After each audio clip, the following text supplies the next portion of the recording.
Hey everybody, welcome to another episode of the podcast. I am delighted to be joined today with my guest, Martha McKittrick, aka the PCOS Dietitian. Martha has been specialising in PCOS for the past 20 years. Despite the fact that PCOS is the most common hormone abnormality affecting women, there is still so little known about it. And even worse, the internet is full of misinformation, and her mission is to spread awareness to health professionals, the lay public, and most importantly, women with PCOS. Diet and lifestyle are the first line treatment for PCOS, and her coaching uses real food and lifestyle and behavior changes to decrease your symptoms, help you meet your goals and live your best life. I'm looking forward to talking all things PCOS in today's show. Martha, welcome to the podcast. Thanks, Brian. I'm so excited to be here. I'm super passionate about talking about PCOS to kind of get to the facts, clear up some myths, and give some practical information. Yeah, I'm really looking forward to it. And I want to jump straight in because on your website you have, I'm passionate about helping women with PCOS, and any of the interviews that I saw you do in the lead up to the research when I was getting everything together for today's episode, it came up time and time again. So I'm really curious, what led you down this area of health and wellness, and what got you passionate about working with women with PCOS? So I'm showing my age here, but I've been in this field for over 20 years, and I'm a registered dietitian here in the States. And I was working at a major hospital in New York City, and I was also working part-time for WebMD. And I was running a message board for them where I would answer questions that people would type, their concerns in. And this one woman had typed in that she couldn't lose weight. She was like doing everything right. And she was really smart with calories and all that. And I just said to her, I guess this was before HIPAA, I guess, because I just said to her, do you have any medical issues? Like, well, what else might be going on? And she said, I have PCOS. And this was actually in the year, I think, 2000. So I did some research and I read about insulin resistance, and then I kind of gave her some tips via WebMD, and she tried them and she actually ended up losing weight and she felt much better. Her symptoms got better, and she introduced me to a physician in New York City who was kind of a whole guru with PCOS. He did a lot of research in it. And I just started seeing his patients, and I got involved with a couple of PCOS organizations, and we lectured across the country. And this, again, was in like the year 2000, where people didn't know about PCOS. I mean, you think it's bad now, think what it was back then. People didn't know anything about it. And I just saw there was a huge lack of education and knowledge and really helping these women. I just saw a huge kind of niche for me to help, because what I found is like nutrition and movement and exercise plays a huge, huge role in managing the symptoms. So that's how I get started. And I'm just super passionate because I think there's so much that can be done to help these women, but so little is being done. Yeah, I couldn't agree more. And I think your content online, particularly Instagram, as I mentioned to you right before we went on air, there's you and a friend of mine, Orla Walsh, who covers this topic. And you're the two pages I go to and I send people to when it comes to all things PCOS, because I've got gaps in my knowledge around it. And it's just a fascinating topic as someone that works with a lot of females in fitness programs, nutrition programs. But before we jump into how nutrition, training, supplementation, all of those things affect PCOS, talk to us about what PCOS actually is. And I think we'll use that then to kind of go into how it's diagnosed, what causes it, and then we'll get into the how to eat for it, how to work out for it, how to supplement with it, etc. Sure. So it is the most common hormone abnormality that affects women. It is a metabolic, a reproductive, and endocrine condition. And I think the confusion comes in because when you hear the name of it, polycystic ovary syndrome, you're like, what's that? Like, so I have like cysts in my ovaries, or I have an ovarian cyst, and you tell somebody that, they're like, well, what's that? And why is that causing all these problems? So I think the name is super confusing. For many years, it was really just thought of as a reproductive condition. Like people just thought, oh, you have irregular periods, you might have trouble getting pregnant, and that's like all that it is. And even up until like the year 2000, I tried to submit this research paper to a journal, and they denied my paper because they said, PCOS is not it's not a metabolic condition, it's a reproductive condition. And that was just like 20 years ago, which is insane. So basically, because it's a hormone, a metabolic condition, it can affect the entire body, including your brain and your mood, and there's mental health issues which can be there, and your skin and your hair, of course, irregular periods. But, your gut, they're doing a ton of research now in the gut microbiome.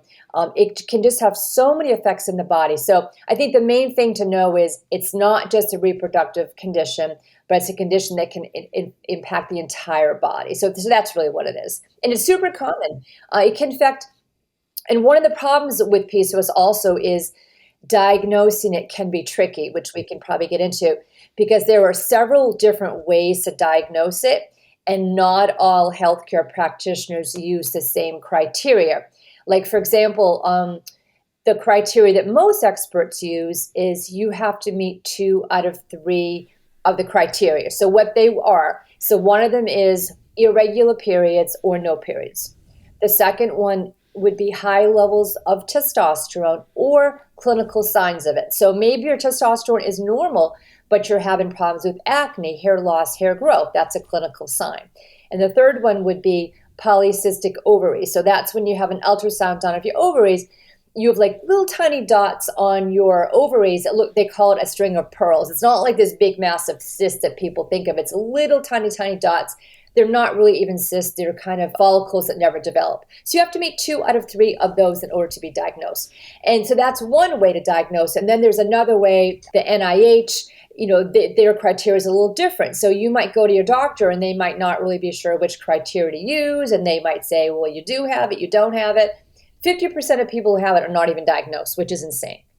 That's crazy. Is that the Rotterdam criteria that you mentioned? Yeah. So, which brings me on, and this is just where I had the biggest gap in my knowledge. And one of the things that I spoke about with my friend Orla, who's in this area as well, is the amount of and how underserved people and women with PCOS are. That's why I think I'm so happy for this chat, because we'll link you out your Instagram at the back of the podcast. And anyone who has PCOS, I highly recommend you follow Martha. She puts out fantastic content. But I had a gap in my knowledge about what causes it. And when you sent over and I was doing some research for this podcast, it made sense to me, because there seems to be a little bit of confusion about what causes it. Am I right in saying that it's still largely genetic? And if not, or if so, what are some of the other causes that can potentially lead it to hampering people's lifestyle, or hampering people's life, or just causing it in general? As I said, big gap in my knowledge here, so I'm curious to pick your brain on it. Well, there's a big gap in a lot of doctors' knowledge, so don't worry about the gap in knowledge. It tends to be large. The thing is, we don't know what causes it, is what it comes down to. What we believe is that it's largely genetic, and they believe it's up to 70% genetic with an environmental influence. Okay, so what does that mean? So just because you have the gene for it, it doesn't mean you're definitely going to get it. So let's just say, for example, you have it and you get pregnant, you have a daughter, does that mean she's going to get it 100%? No, it doesn't. It means she has a greater chance, probably maybe a 70% chance, or maybe not quite 70, but yeah, so it's genetic. So what else could contribute? And this is where they are doing some research, but we need a lot more research. Some studies are actually showing that stress, if there's a lot of stress before puberty, that can kind of like kick it in. Maybe it's like kicking in the gene or something.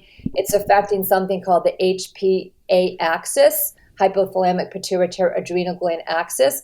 And there's something about that where there's like kind of a dysfunction there that can actually cause PCOS. So that's one theory, that stress before puberty can affect it. Some other theories are, they've actually done studies, I think it might have been in monkeys, where they exposed in utero, they exposed these fetuses to higher levels of androgens, and they actually ended up getting PCOS.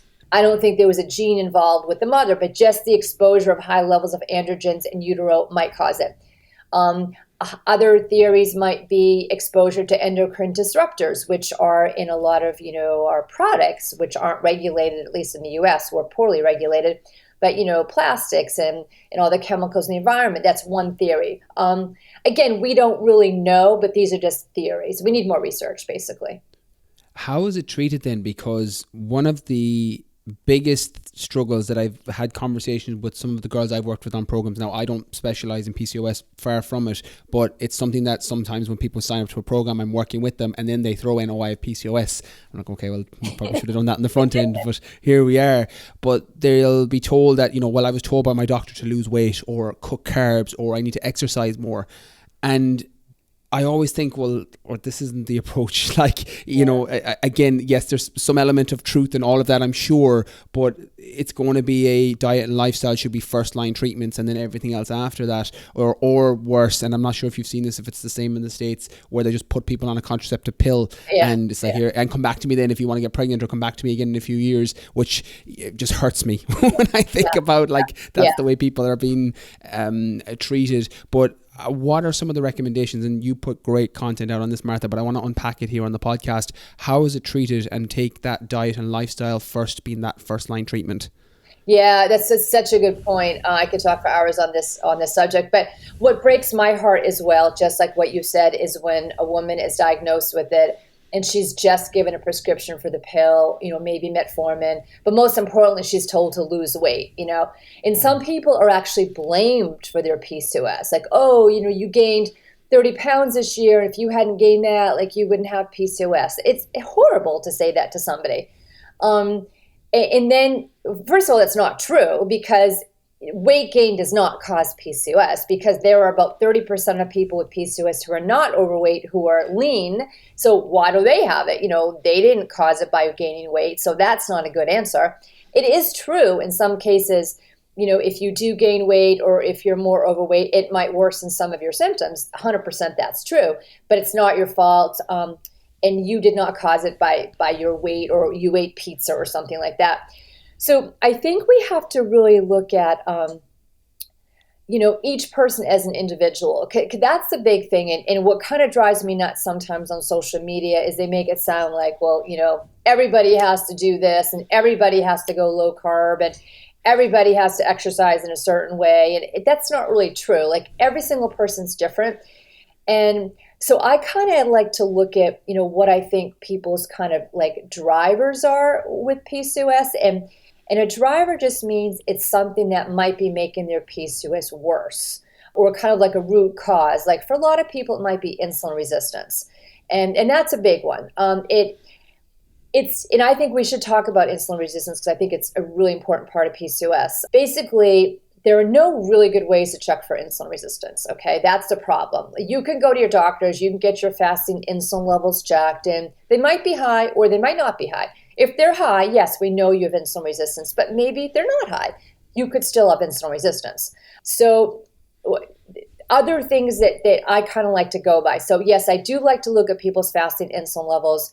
I do like to look at things like their fasting glucose, their hemoglobin A1C. I like to look at their triglycerides, their HDL, their good cholesterol. And anytime you see abnormalities in any of these numbers, we can kind of assume there's some insulin resistance going on there. But I think it's also really important to go by symptoms. And for example, if somebody stores a lot of fat in the belly area, that is a really good sign of insulin resistance.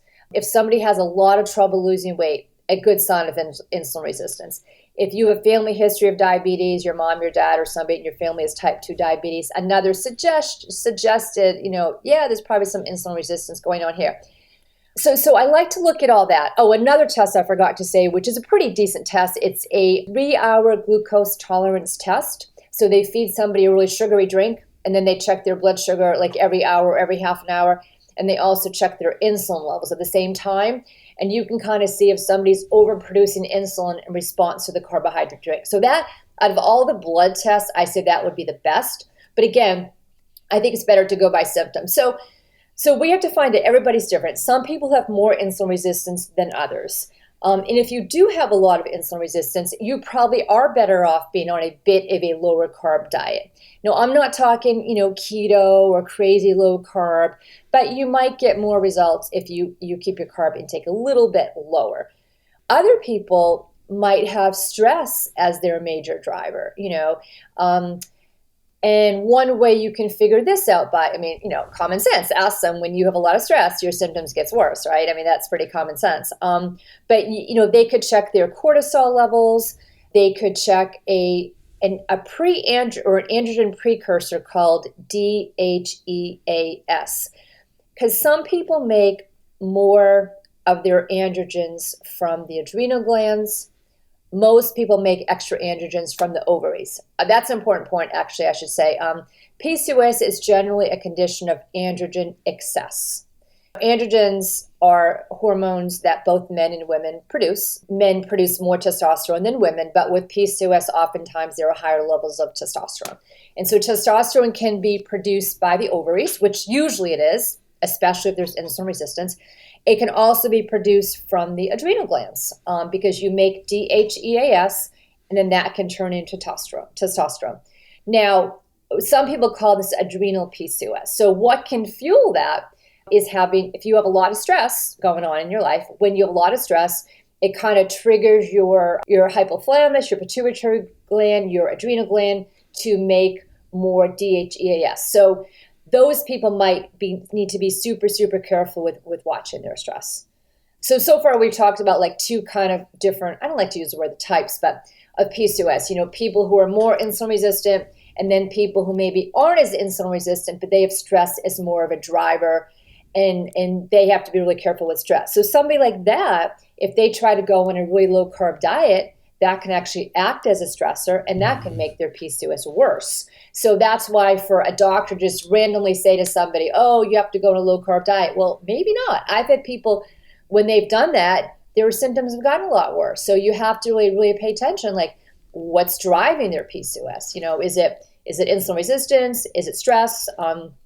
Inflammation, which we can also talk about. And then some people have gut issues. Most people have at least two of these. Some people have all four, really.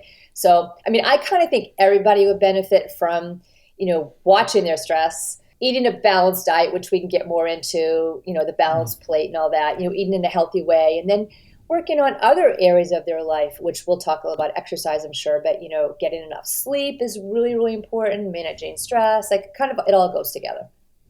Yeah, exercise is something that I'm really looking forward to talking to, because that is probably, from my experience now, I'm massive bias based on kind of the fitness background that I bring. So people that ask me the questions tend to come from the exercise standpoint, about people that try and overtrain and then the stress goes up too much with it. Cortisol is too high, makes their symptoms worse, and it just has a knock-on effect. So we'll definitely come back to that.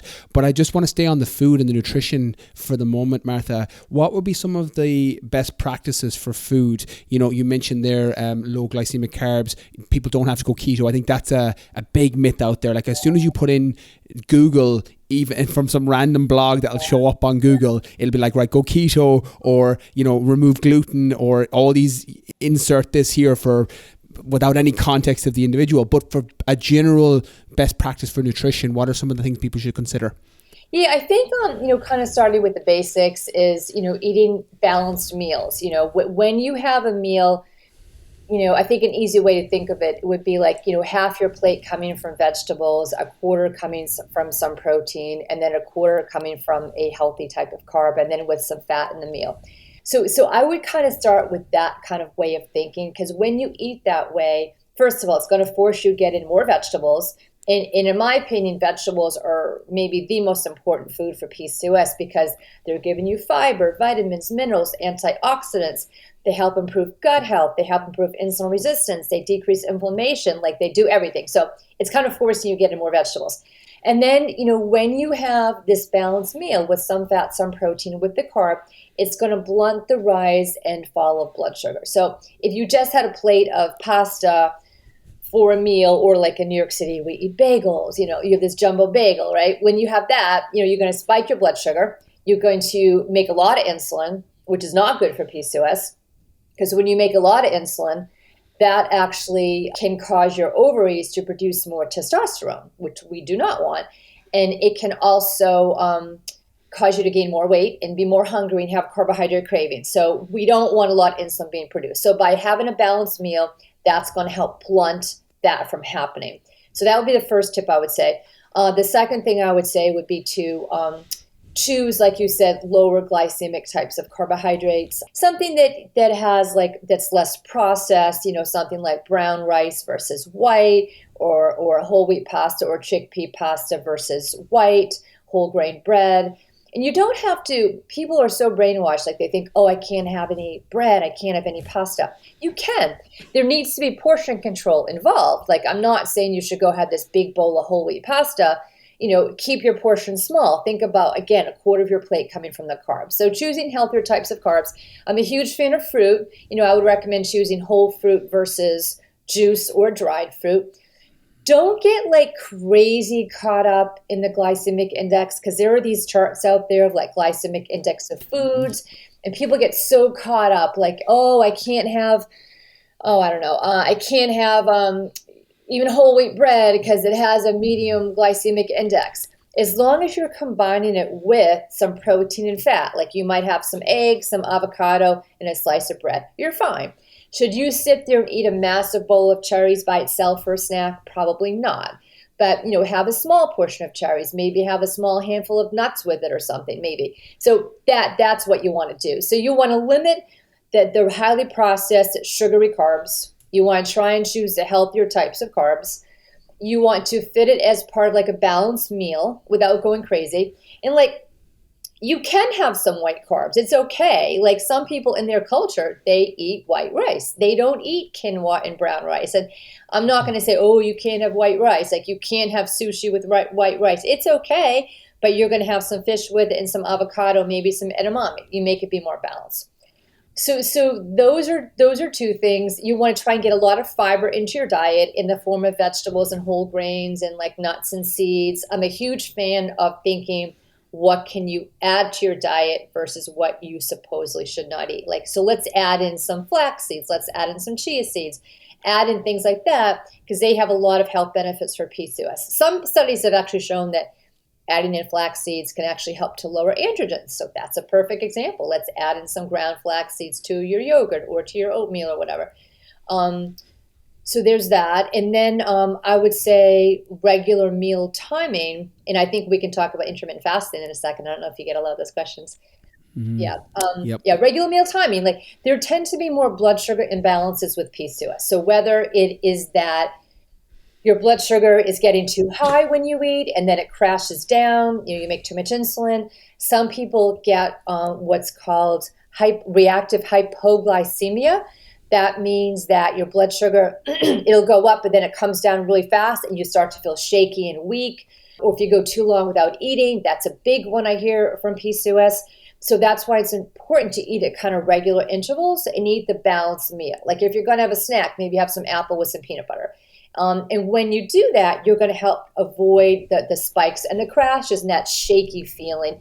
You'll also help kind of control your carbohydrate cravings because a lot of people with PCOS say they have these horrible carbohydrate cravings.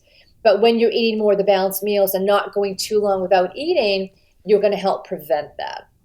What about intermittent fasting then, Martha? This is a really interesting one because I do get this a lot. And I've heard arguments made on both sides for it, the regular meal timings versus potentially making someone a bit more insulin sensitive or a bit more fat adapted, etc. What are your thoughts on intermittent fasting when it comes to PCOS? Yeah, I mean, first of all, I try to be super open-minded and I like to look at research, but I also like to look at my experience and what patients have said to me.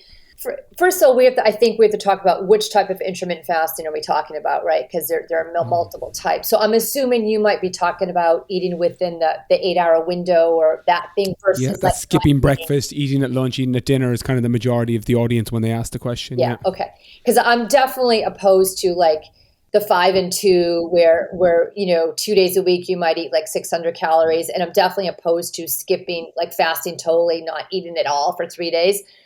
But if we're talking with an eating window of 6 or 8 hours, there aren't a lot of studies done in women of reproductive age with intermittent fasting. That's number one. The studies that have been done in animals a lot. They've been done in a lot of men, and they've been maybe a couple done in women of more menopausal age. So we really don't know what's going on to your reproductive system when you are eating within a 6-hour window or a 4-hour window, whatever. Is that stressing out your reproductive system? They have done studies in rats where they had them do intermittent fasting, and I forgot the exact type of fasting, but I think their ovaries shrunk. It wasn't a good scenario. So is this a good thing for a woman who maybe is trying to get regular cycles or trying to get pregnant or whatever to be eating with six hours a day? I'm not a fan of it, but I'm also open-minded. If somebody says they eat within a 6 or 8 hour window and they say, I feel fantastic, It helped me lose weight. It took away my carbohydrate cravings. Then I'd say, okay, cool. That's probably okay for you. Maybe not if they're trying to get pregnant actively, but it will be okay. But the majority of people I've spoken to, if they do skip breakfast, right? So let's just say they're doing the whole breakfast skipping thing, and then they have a lunch, and then by the time dinner comes around, they're starving and eat a massive dinner. That is probably not doing good things to their body. And that's where we get into their circadian rhythms. And there's fascinating research out there on like the timing that we eat. They've actually done studies in PCOS, actually lean people with PCOS, where they fed them, it was something like 1,800 calories. They had two groups of people. In one group, they gave them a really big breakfast. It was like a crazy big breakfast. And then they gave them a medium-sized lunch and a very small dinner. And the other group was the opposite. They had a very small breakfast, medium lunch, huge dinner. And at the end of the study, the people who ate the larger breakfast, there was a 50% increased rate in ovulation, a 50% decrease in insulin resistance, and a decrease in testosterone. That's all they did was eat a larger breakfast and a smaller dinner. And they've also done studies in people who are overweight, and there were similar types of results. So I would much rather see somebody focus on eating more of their food earlier on in the day and eat a smaller dinner. I think you're going to get better results for your PCOS. But again, that being said, if somebody says, I skip breakfast, I feel great, and I'm not eating a massive dinner kind of thing, then I'd say that's okay too. But I don't think there are proven benefits per se for PCOS for intermittent fasting. Unless you're highly, highly insulin resistant and maybe a little bit older, not of reproductive age, then it might be okay. Yeah, that's so well broken down because the context is absolutely key. And one thing that I try and unpack with the podcast for people listening is there's not one size fits all. Yes. Context is greatly needed to the person. So I think you've given so much there. So I'm really grateful. Sorry, I'm losing my voice. I've got a cough today. So sound probably a little bit different on the podcast. What about alcohol then, Martha? Very curious because this is something that comes in a lot. What I love about your content and what I actually learned from your page was all those myths that come up about women should go on keto and severely restrict carbs and avoid gluten and dairy and soy and alcohol and sugar. Talk to us about PCOS and alcohol. Yeah, good question. And that's one of the things that drives me absolutely insane is when you read some of the stuff on social media, especially Instagram, probably TikTok, which I'm not on. Everything is about, if you have PCOS, you can't have coffee, you can't have alcohol, you have to exercise low and slow, you can't have gluten, you can't have dairy, and you can't have fruit. And there are much, much higher rates of eating disorders in PCOS and disordered eating and anxiety. Women with PCOS are 6 times more likely to have anxiety. And now you're being told like all the pleasures in life you can't do. And it's not evidence-based. So I go back to with alcohol. If somebody loves to have some drinks, yes, it should certainly be done in moderation for sure.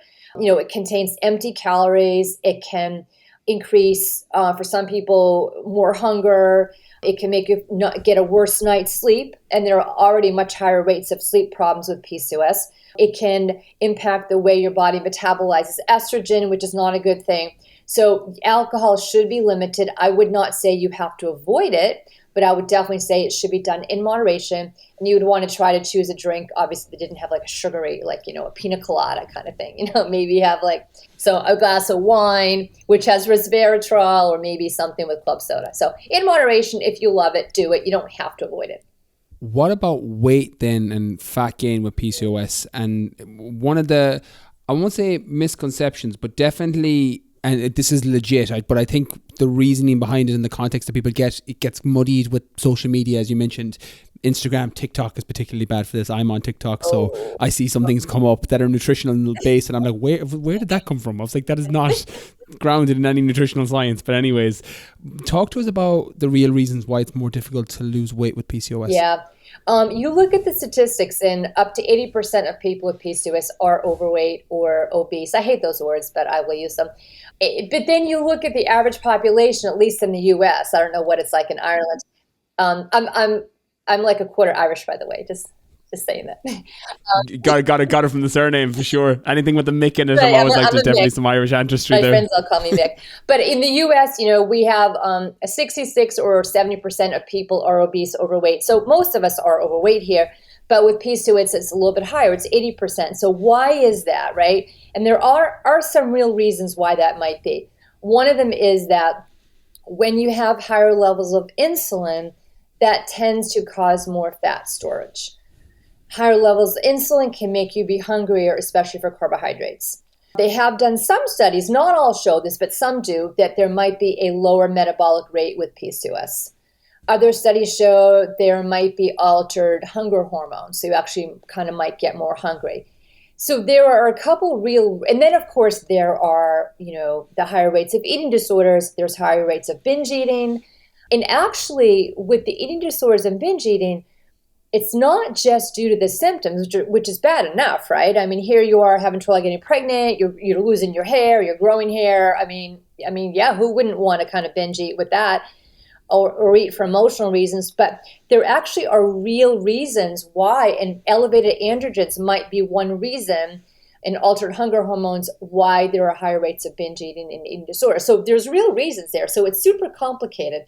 So I think we do know there are higher rates of obesity and overweight with PCOS. It can be more difficult to lose weight, not impossible at all. I've had lots of clients lose weight with me, and it's possible, but it might be more difficult. And it's super frustrating when the person almost feels like the doctor's blaming them. Like, you're eating too much, you're not exercising enough, without even asking them what they're doing, just blaming them. And the poor patient's sitting here saying, I'm going to the gym already 6 times a week, which I know we're going to talk about. And then you feel horrible. So it is a struggle. So, which is why when I work with my clients is I try to not put the pressure on to lose weight. Like, I'll say to them, what are your goals? And oftentimes they will say to lose weight. But I try to make it first be, okay, what about increasing energy levels? What about feeling stronger, feeling more fit, getting better sleep? I like to look at other things versus just lose weight, where when I first started practicing, I was definitely into, okay, let's get your weight. How much do you weigh? I don't do that anymore. I really don't. I prefer not to do that. If somebody wants to, I will. I don't love counting calories on those apps. Maybe later on I will, not in the beginning.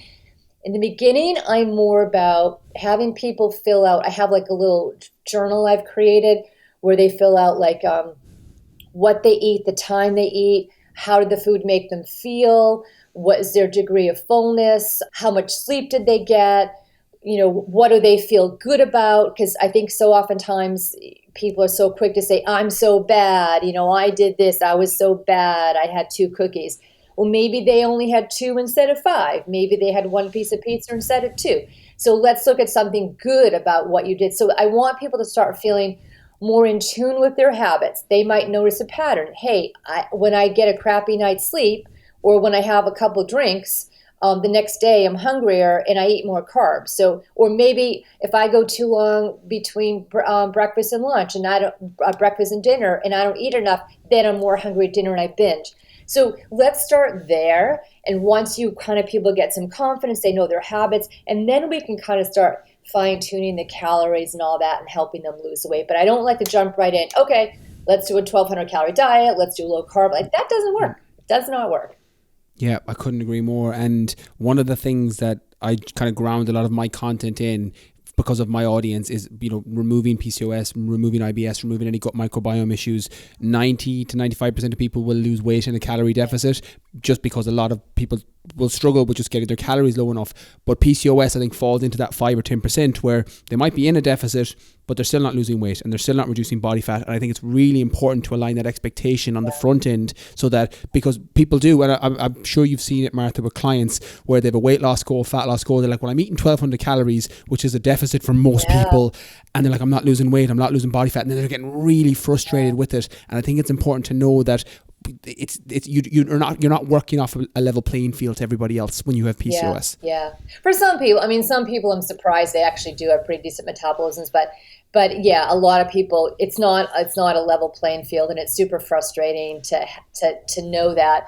But I still do find, by looking at like their lifestyle, and a lot of people don't really think about sleep, like how important sleep is with helping them feel better. Because another huge complaint I hear from my patients with PCOS is fatigue. It's just like incredible fatigue.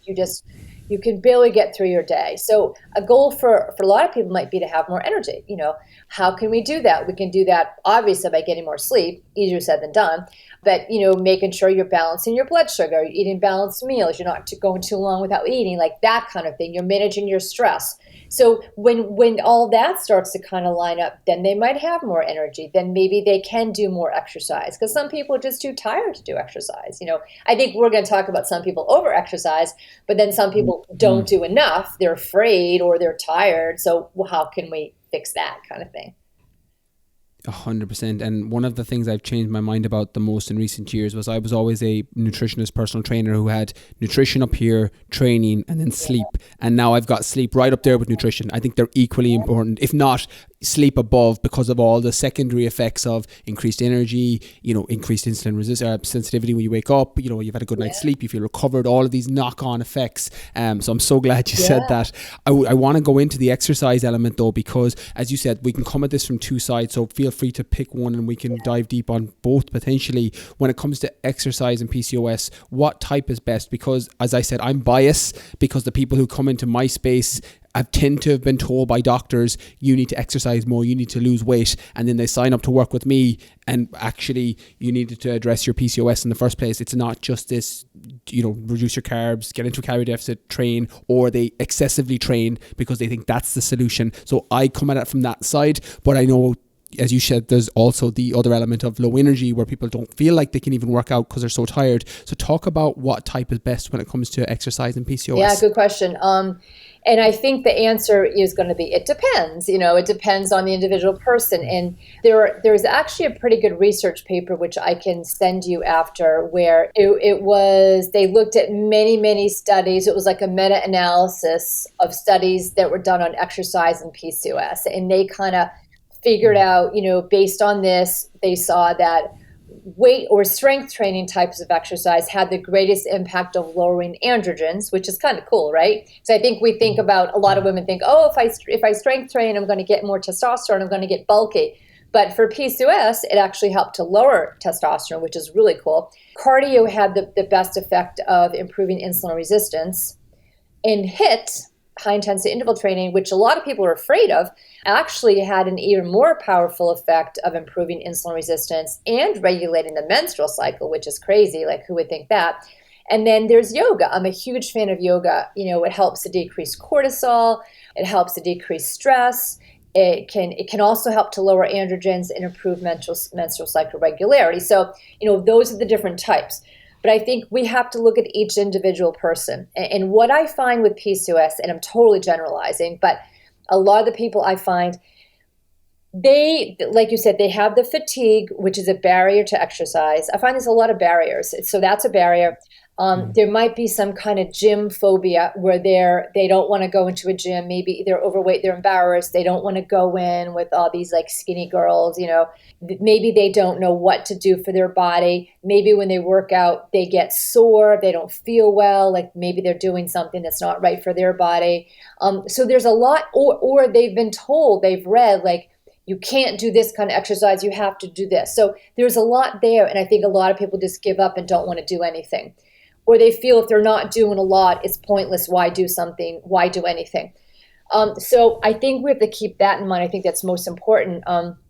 If somebody what's the ideal program? I would say ideally, it depends on their time, but including some strength training and some cardio, maybe thrown in a yoga class, once a week or so, and then getting in everyday steps, because some people might get their workouts in, but then they're sitting and they're averaging, 2,000 steps a day. And that's really important, because when you move your body, when you take steps, you're helping to improve your insulin resistance, you're decreasing inflammation.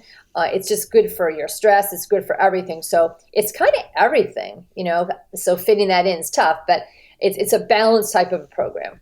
What about the other side then, for the women who think that output is the way to go, where they think if I just keep training and I just push harder in my workouts in the gym, I can get my weight down, I can get my body fat down? What would you say to those individuals? Yeah, that's a really tough one. And I see that a lot, unfortunately. Something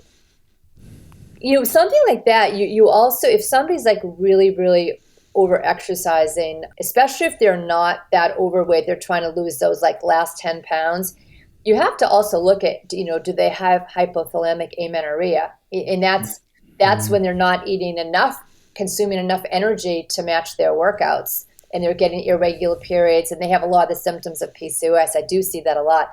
And you can actually have an overlap. You can have PCOS and hypothalamic amenorrhea. So the way to kind of help that is actually they have to exercise less or eat more, or they're going to continue to not get periods. So that's something there. But I don't think I've yet found a client who was able to lose weight and feel great by trying to just work out more and more and more. Because what happens is when you work out so much, you're actually causing more inflammation to your body, which will worsen your PCOS. You can be causing more stress to your body because over-exercising counts as a stressor, and that will worsen your PCOS. You really have to be careful. It's a fine line. And I mean, you probably know this better than I do, Brian, but I just find that when you are doing all this exercise, your body actually becomes more efficient with the calories that it's burning off, and you're not burning off as many calories as you think. You're burning off actually less, and that can make you more hungry when you're working out so much. So there's no positives in my mind to over-exercising. Yeah, I think what you mentioned there, which is really important for people to know. Now, this falls outside of PCOS, but I'm sure there's a bit of overlap. When you're doing things like particularly strength training, resistance training, that normally increases metabolic rate for people, meaning that they burn more calories while they rest. It's the metabolic calorie burning equivalent of making money while you sleep. So you're resting and your body's continually burning calories, can potentially make you more insulin sensitive depending on your resistance training, strength training, etc. So it's a good tool to add in, because what I found with the girls who have messaged me, it's normally excessive cardio, where they're doing loads of cardio, they're running loads or loads on the cross trainer. And something that I've tried to get them to shift their thinking towards, not so much the nutrition side, as I said, I send people your way for that, I send people to my friend Orla for that. But when it comes to the training element, I say, well, look, focus on your strength training, focus on your sleep, look at your nutrition, educate yourself on this, but with your training, scale back and get the thing that will give you the best bang for your buck.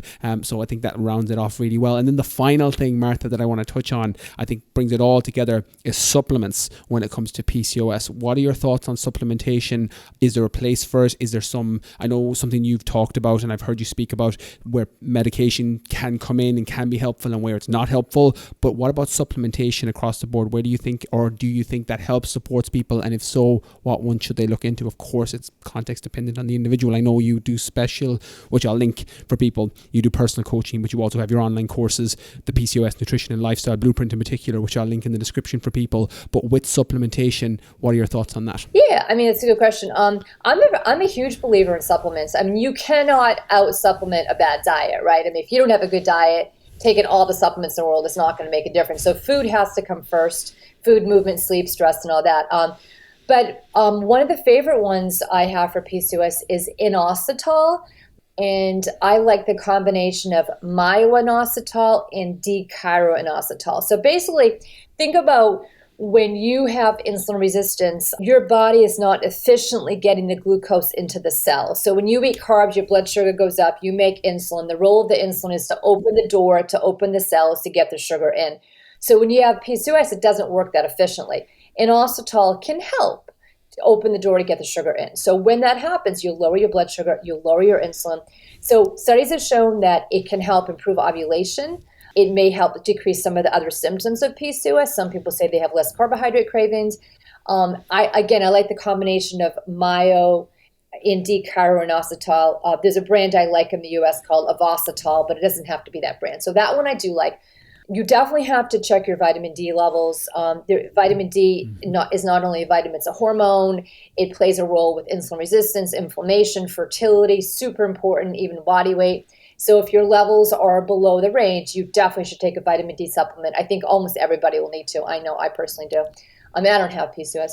I do like magnesium. Most people are deficient in magnesium. There's no really good blood test to check for magnesium. Maybe taking like 400 milligrams a day of magnesium. It can help with insulin sensitivity, can help with sleep, with stress and all that. If you're not consuming enough fatty fish in your diet, which most people do not, I'm also a fan of omega-3 fats. That can be a good one. And then NAC is a great one. That's an antioxidant, and that can also help with insulin resistance.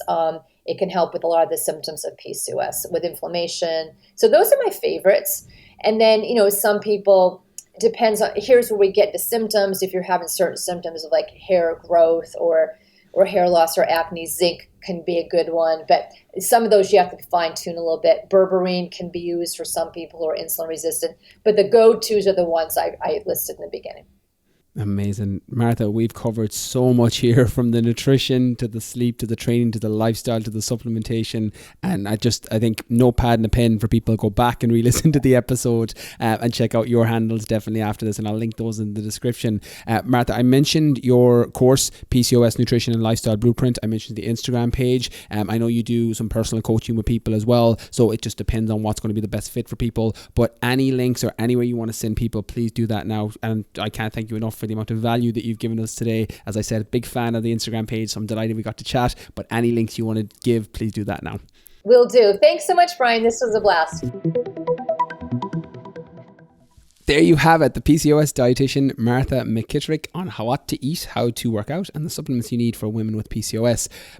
Obviously the podcast ended there because I mentioned everything, because as soon as we got off the call, she's like, oh, you've given all the links. So she was like, we wrapped up. So if you're wondering, because normally that's the point when people would give their links, but I've given everything. So her Instagram page, the link to the course, the website, etc. is all in the show notes. So this is one of these episodes that if you have PCOS or you know somebody with PCOS, please pass it on to them. I think Martha's putting out fantastic content, and we did a big deep dive today. So hopefully you got a load of value from it. As always, if you did, be sure to take a screenshot, pop it up on your stories. Brian_Keen_fitness is my Instagram, and the PCOS dietitian is Martha's page. That's all from me from this week. Catch you all next Monday.